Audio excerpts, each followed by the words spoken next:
Contando historia.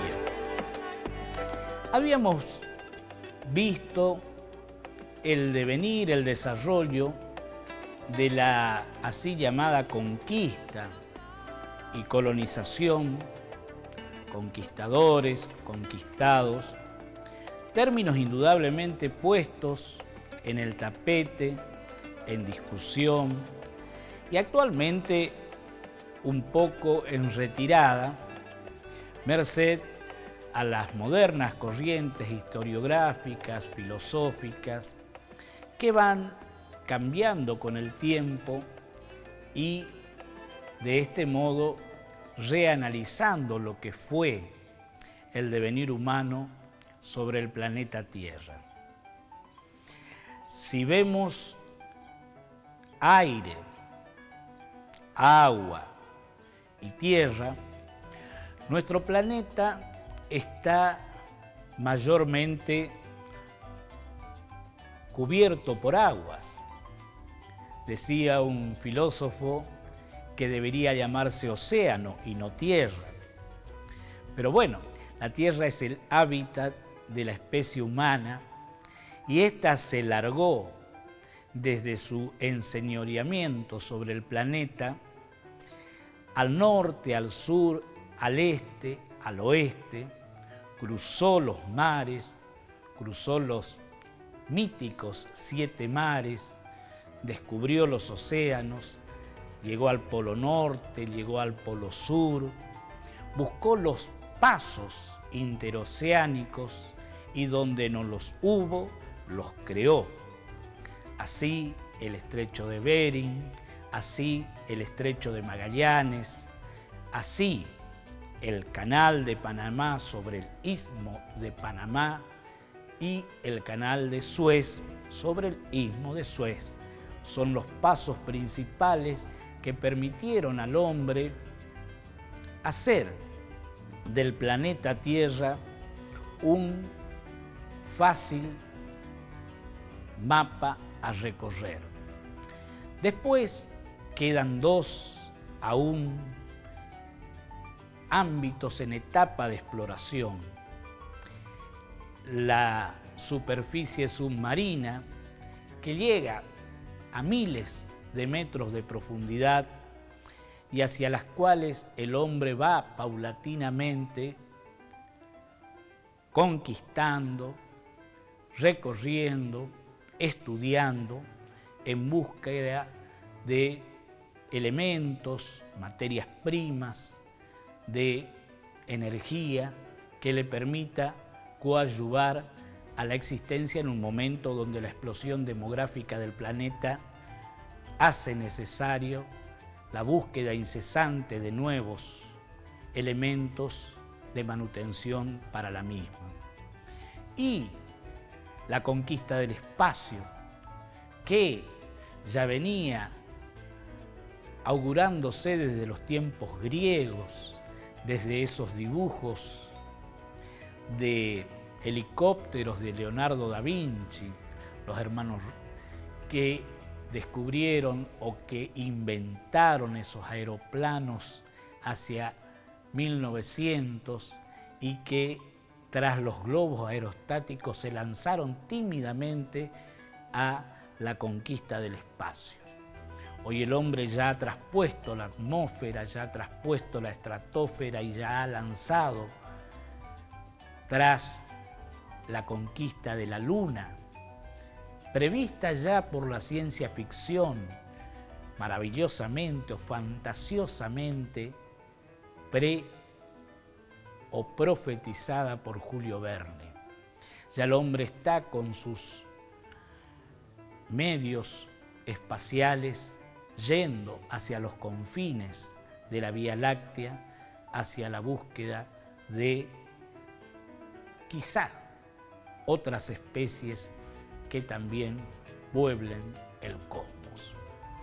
Pero estábamos viendo la conquista, así llamada, de Castilla y Aragón, después con la centralización de los diversos reinos, la unificación del territorio con su emperador Carlos I, llamado Carlos V de Alemania, y cómo lo que ahora es España organizó ese gran aparato burocrático, administrativo, político, que fue el Imperio Español.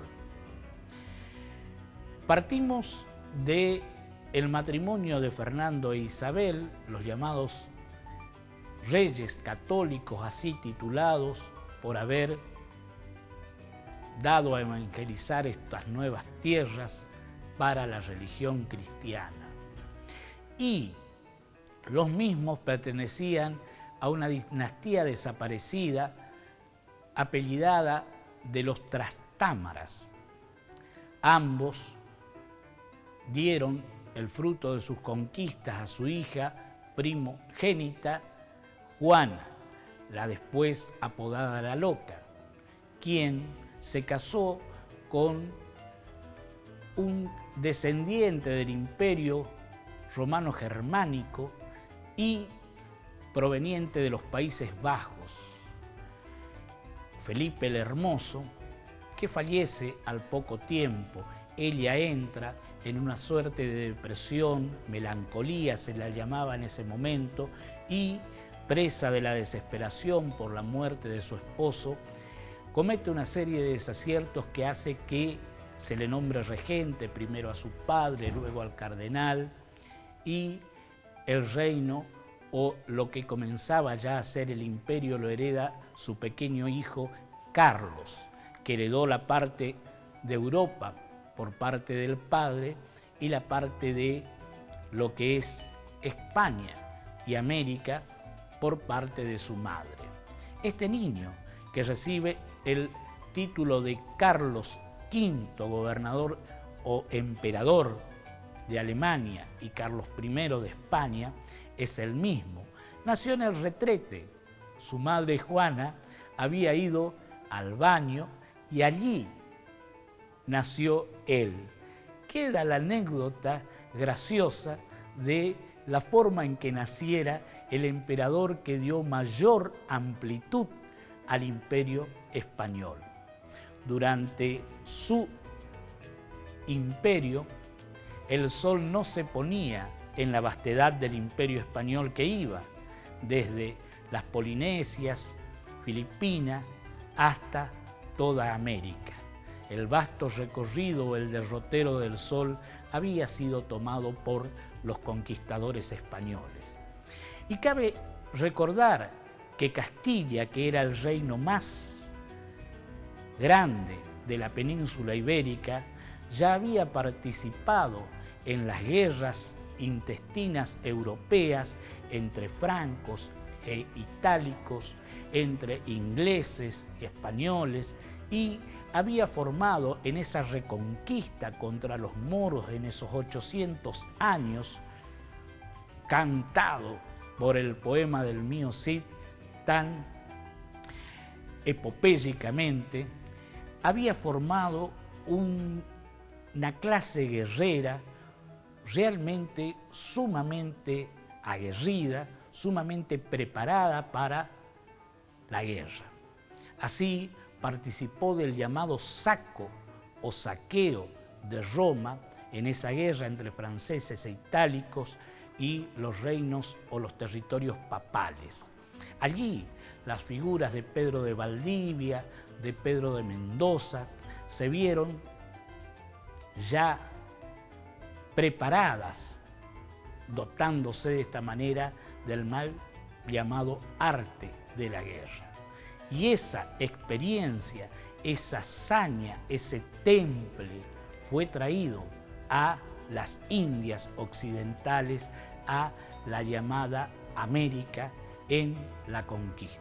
Estos hombres, que en número muy inferior, absolutamente desigual con los pueblos originarios que poblaban estas latitudes, lograron en no más de 50 años establecerse desde lo que hoy es la Norteamérica, California, recorrieron el Mississippi, descubrieron el Missouri, descubrieron lo que es esa península californiana pensada como isla en sus comienzos, hasta, como hemos visto, el Estrecho de Magallanes. Todo ese vasto territorio que es América fue, en no más de 50 años, tomada como conquista por lo que hoy llamamos España. Habíamos visto la penetración en el imperio azteca, habíamos visto la penetración en el imperio incaico, habíamos visto cómo esos imperios que habían alcanzado unos años antes, unas centurias antes, la conquista de los aztecas, de lo que es ese centro americano, el Yucatán, lo que es México actual, y los incas que se habían apoderado desde Guayaquil hasta prácticamente el sur de nuestra provincia de Mendoza, Argentina actual, y que habían realizado prodigios en el arte de la construcción, en el arte de la agricultura, llegando a dominar territorios absolutamente hostiles. Cabe recordar que los incas implantaron un sistema eminentemente agrícola porque no había animales de porte salvo la llama y la alpaca en las alturas, que eran animales de carga, pero que no se podían utilizar mayormente para grandes tareas. Entonces los incas implantaron una economía fundamentalmente agrícola, en un territorio, quizás el territorio más inhóspito de la tierra para este tipo de tareas, usando técnicas elaboradas ya por los pueblos que los precedieron.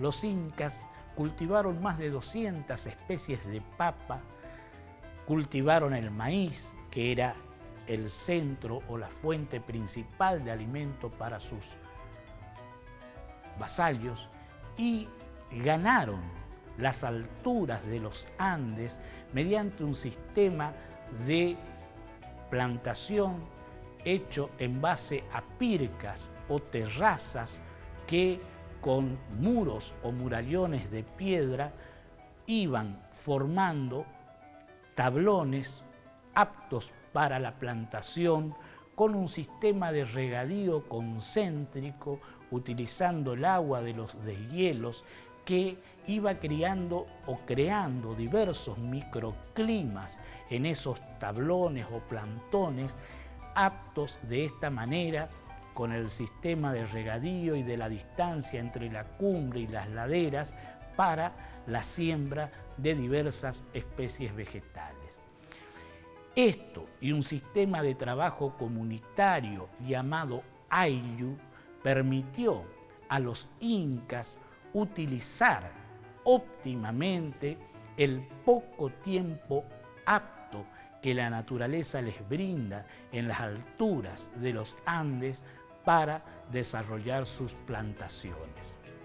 A su vez, construyeron una red de carreteras que iban, imagínense ahora, desde el Guayaquil, desde Quito, Ecuador, hasta el puente del Inca en la actual Mendoza. Todo el territorio por el que se expandieron los incas estaba matemáticamente unido por carreteras. Estas carreteras, que eran cruzadas por un sistema de los llamados chasquis o chasques, tenían relevos permanentes en tambos donde se iban cambiando las postas y los chasquis de relevo. De esta manera, una orden, un decreto, una resolución del Inca o de los mayordomos que regían el imperio era prestamente conocida hasta el último confín del lugar de su desarrollo. Analicemos mínimamente la palabra cosquín. Cosquín en el territorio actualmente cordobés en la República Argentina significa Cusco chiquito. Cusco, la capital del Imperio Inca. En Cosquín, al igual que en Cusco, había encontrado los incas en su desarrollo un microclima adecuado para el establecimiento de un centro de expansión. Desde allí los incas, en lo que es nuestro territorio, que ya habían traspuesto la quebrada de Humahuaca o Omahuaca, pensaban lanzarse hacia el estuario del Plata. Y allí comenzaban la guerra, o se preparaban, se aprestaban para la guerra con la otra gran nación que había desarrolladose desde el Caribe hasta el sur de la provincia actual de Buenos Aires, en el lado este del actual continente americano, la gran nación de los guaraníes con sus cientos de subetnias que la componían. Ese choque se avisoraba hacia el siglo XIV, hacia el siglo XV, cuando irrumpieron los españoles con sus modernos sistemas guerreros de la pólvora, de la rueda y del caballo, y lograron, reitero, no más de 50 años, establecerse doblegando a estos imperios y a las diversas, múltiples, miles de tribus, naciones, subetnias, grupos indígenas que poblaban nuestro actual territorio americano. Habíamos visto y habíamos recorrido con las imágenes todo ese vasto mosaico que quedó de lo que fue la llamada cultura precolombina, antes de la llegada de Colón a América en 1492. Y qué lindo que hoy día podamos, merced a los modernos sistemas de comunicación, retrotraernos en el tiempo y ver en esas imágenes aéreas lo que fue la organización arquitectónica de estos reinos. Recordemos, los aztecas tenían entre sus leyendas míticas que, buscando una tierra adecuada, óptima, marcada por sus dioses para su establecimiento, debían fundarla en el lugar donde un águila real comiera a una serpiente. Y dicen que viniendo los aztecas allá por los años 1200, 1300, en su lucha intestina con los diversos pueblos que habitaban Mesoamérica, dice que descubrieron en el medio del lago un poste de un viejo árbol derruido donde un águila imperial estaba comiendo a una serpiente. Allí, en el medio de ese lago, los aztecas, en el medio del lago, fundaron su gran capital, Tenochtitlán. Ese es el símbolo que aún está registrado en la bandera mexicana o mexicana. Ese era tal el nombre de ese pueblo, los mexica aztecas, que fundaron su capital allí, donde les marcaba ese hito mítico fundacional. Al igual que los incas, también buscaron el lugar adecuado en Cusco, al igual que los guaraníes que venían buscando la tierra sin mal en un derrotero que les llevaba desde el norte hacia el lejano sur, en la búsqueda del mar Atlántico, al que los llevaba ese Paraná, que significa el hermano grande del mar, de allí el nombre del río Paraná que baña nuestras costas. Pero uno de los desprendimientos más difíciles de la conquista española fue justamente la conquista de la llamada Araucaria, o de la conquista de lo que actualmente es el territorio de Chile o de la República de Chile. desde la conquista del Perú o del Virú. Allí estamos viendo esa fabulosa, maravillosa, incógnita ruina de Machu Picchu, que recién fue descubierta a los ojos de los españoles, ya no de los conquistadores, sino de sus descendientes, en 1911.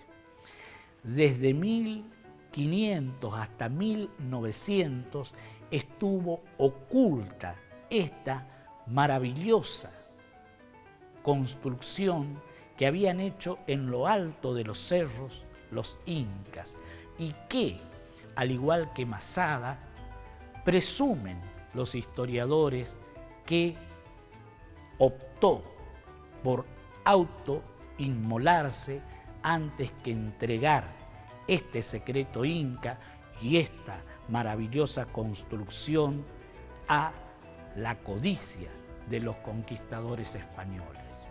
Machu Picchu, conforme algunos historiadores, fue una villa recreativa turística del Inca. Según otros, fue un centro de estudio donde se concentraban los principales referentes de la astronomía, de la arquitectura, de la medicina, de la matemática, de la historiografía, de la literatura inca. Y estaba traspuesta una guardia tras otra sin que la anterior tuviera noticias de dónde quedaba la posterior y viceversa, y a la cual se acudía únicamente con un salvoconducto personal del Inca. Pero tras tomar el imperio Inca, un noble español que había nacido al igual que Pizarro, al igual que Almagro, al igual que Cortés, en una generación que osciló entre los años 1460, 1480 y 1500. Esta generación nacida en estos años en España se largó ávida a la conquista de América. Y así fue que don Pedro de Valdivia, un alto, corpulento conquistador que había participado del saco o del saqueo de Roma, consiguió la autorización para adentrarse al territorio más inhóspito, que ya había sido desechado por Almagro y que era impensable como tierra conquistar. Está descrita la forma en que Pedro de Valdivia transpone el desierto más árido y más alto del mundo, que es el desierto de Atacama. La baja Atacama, la alta Atacama, donde la diferencia de temperatura entre el día y la noche hacen que los cuerpos faltos de agua queden a merced de esta oscilación climática y prontamente sus huesos queden con sus musculaturas momificados en las alturas del desierto. Y Pedro de Valdivia osó, en búsqueda de gloria, de riquezas, pensaba establecer un sistema agrícola, ganadero, porque ya era sabido que en Chile no había oro, no había plata. Pero él pensaba aún así descubrir igualmente las minas que después, hasta actualmente, dan a Chile su sustento económico. Pedro de Valdivia se larga con una sociedad de 3 socios avalados por el virrey del Perú a la conquista del Reino de Chile. Y aquí es dable apuntalar, España realizó toda su conquista mediante la iniciativa privada. La corona, el emperador, únicamente se tomaban el trabajo de firmar la capitulación, tal el contrato por el cual autorizaban desde sus altas y regias figuras a los conquistadores por su cuenta y riesgo a acometer la empresa de la conquista.